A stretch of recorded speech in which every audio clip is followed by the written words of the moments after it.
just before we start talking about the impact these elections will have on policy making or on the contours of national politics, let's quickly hear out investors and India Inc.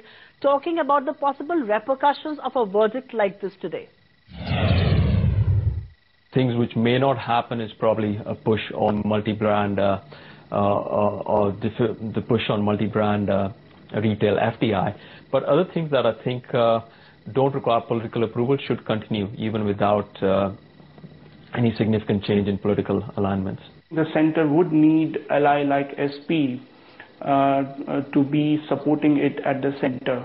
Now, in terms of policies, I think the market, it was a wishful thinking, I would say. I think the market would probably favor the latter, some sort of a combination of SP backed by Congress, because presumably that will provide more support to the central coalition government. And now let us begin this discussion with Salman Khurshid, who's really the Union Minister for Law and Justice. Mr. Khurshid, we do understand you have a very strong stake in UP, but you are a part of policy making here. Many people fear that because of this dismal show, Congress will be on the back foot, policy making will suffer, your allies will be more adamant and powerful. Are those fears misplaced? I mean, don't you agree that policy making will be held hostage? I don't know. I think it's too early. Why should you write off people who are coming to power? Write them off as having a positive attitude towards policy making, which is not just a matter for us, but it's a matter for the country. And many of those decisions will impact the states that have changed hands, and those governments as well will be interested in some quick response from the central government on decisions that will impact the future of their citizens there in those states. So I don't think we should write off this as a lost opportunity for improvement in the policy profile of the central government. Let's wait and see. But Mr. Ruri, let's turn focus to you now. What kind of an impact do you believe this will have on policy making? I mean, Congress's dismal show, many thought will put all kinds of reforms on the back burner. Many people fear policy paralysis will return yet again. Well, when you talk about policy paralysis, it is there. And one aspect which most of you are not yet analyzing is that with a clean majority, a perfect majority to the Samajwadi Party in Uttar Pradesh, has now created a situation where the Samajwadi Party need not take support of the Congress Party or need not support the Congress Party. Now, this is the death knell for the Congress Party, because now that the Congress Party doesn't know whether it gets where should it get this extra support from, with Trinamool also not very much in favor of the Congress Party at the centre, not even the Samajwadi Party or TMC or for that matter AIDMK and many more political parties who are supporting the Congress Party would like to go to the next general polls with the burden of the Congress Party. So what I anticipate is this full majority to the Samajwadi Party now would certainly create a possibility of an election to the national parliament much before 2014. Much before 2014. Would you want to put a date onto that? Yes, I think it should start happening any time now. And this aspect possibly has not been spoken by many, but I have been talking since morning that the full majority to the Samajwadi Party and a new situation is arising where the Congress will be now very jittery as far as its number is concerned. The BJP clearly making the right noises as far as preponement of the 2014 date is concerned. But Mr. Ruri, one final word before we move on to the next topic. Do you expect second generation reforms to take off at all in the remaining 2.5 years, or do you expect them to be put on the back burner? Those agendas have been deep buried, and I don't think that at all is. You see, Congress never had a reformist agenda. It was only under certain compulsion that they want to act and want to take the corporate world onto the side to prove that they want to do something. But if that was the intention, they always had, they have been in government for the last 8 years now. So I think that is an eyewash when they talk about reforms or agenda for reforms, knowing very well that they have run out of time. They cannot do it anymore, and there is no possibility of doing it anymore post-election results, which we see now. All right, no possibility of doing that anymore. And, you know, before this discussion becomes more political and more mudslinging happens between the Congress and the BJP, I'm going to get in Vinod Mehta here. Vinod, the one big question that we're talking about is policy making held hostage to politics. There is a fear of that happening. The Congress hasn't done well. It perhaps will have to save face a little with adamant allies like Mamta Banerjee. Very, very truant, very demanding allies. You expect them to be more demanding and more powerful? Absolutely. You see, you're a business channel, economic channel. and you will be very interested, I think, in what impact this will have on just not on central politics, but on this whole reforms agenda on FDI in retail, or the opening up of insurance, selling 26% of aviation. I think that there is very little possibility that any of that will happen now, because the UPA will be obsessed on almost a day-to-day basis of survival. Because from one side, Mulayam Singh will poke them in the eye, from the other side, Mamata Banerjee will poke them in the eye. They will just look to survive and hope that they can continue till 2014. But it's a very messy situation, and it's not good for this result is good for Mulayam Singh Yadav, but it's not good for the country. That's a realistic picture. They will not be able to deliver even if they would want to. But one final word before we take a break, and this is really coming in from India Inc.'s point of view. And like I've been saying on the show all along, they were very keen that Congress becomes a player. They were very keen that those 22 MPs of the Samajwadi Party get on to the UPA. And you know, the Congress has the wherewithal to bite the bullet on very crucial key reforms. None of that is likely to happen now, and which is why the question that should India Inc. be prepared for worsening times ahead? I think India Inc. will have to take stock of the situation and realize that from here on till the 2014 election gives some clarity. There is going to be a lot of drift, a lot of uncertainty, and I think the government may not be able to contain inflationary pressures.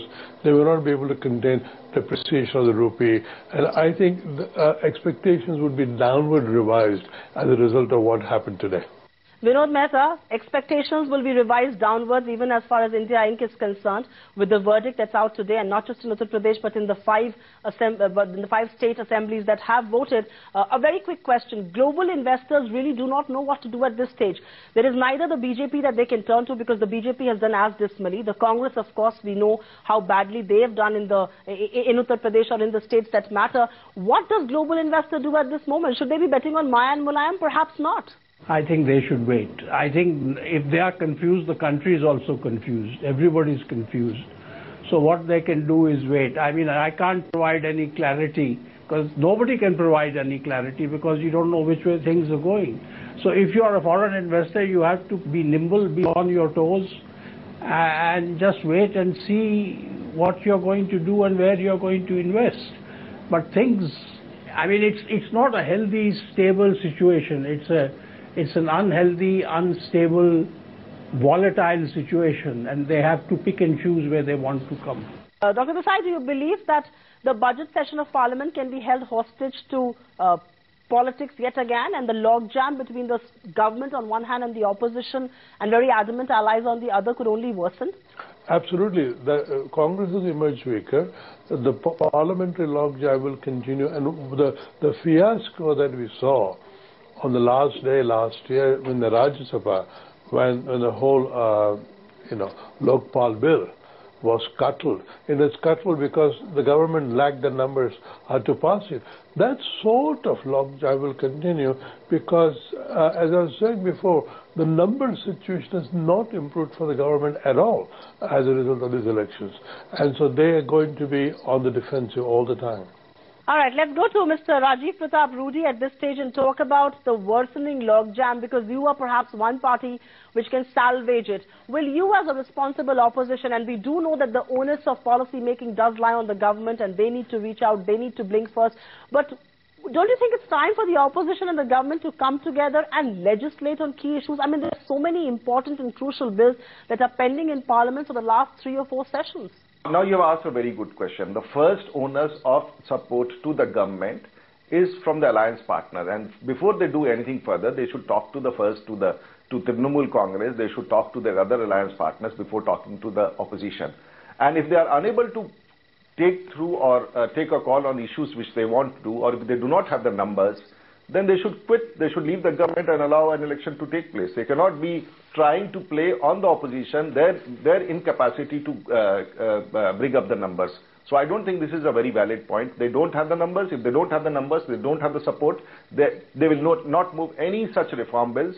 And that is going to be the fate of the future next, whatever time, little time the Congress party has at the center. Now you're beginning to talk like the principal opposition, aren't you? And which is why I'm going to get a quick retort, a quick reaction from Salman Khurshid. Mr. Khurshid, many thought 2012 assembly polls will be a dress rehearsal of sorts for 2014. The Congress has not done well at all. In fact, many people believe this is a dismal performance.